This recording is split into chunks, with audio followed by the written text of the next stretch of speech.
AI can now write articles, create music, design logos, even generate movies. But there's one thing it still cannot truly become.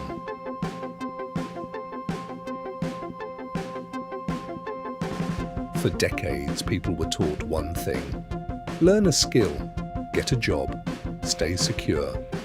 But AI is changing that equation. Today, average repetitive skills are becoming automated faster than ever. Coding, editing, writing, designing. AI can now assist or partially replace many of them. But creativity is different. True creativity is not just producing content, it is connecting ideas that never existed before.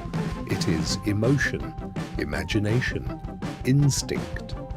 A machine can generate patterns, but humans create meaning. The future may not reward people who only follow instructions. It may reward people who can think differently. People who combine technology with imagination. Because in the AI era, the most valuable skill may become being deeply human. The question is no longer, can AI replace humans? The real question is, what makes humans impossible to replace? For more future-focused videos on AI, technology, and the changing world, subscribe to Technology Upside.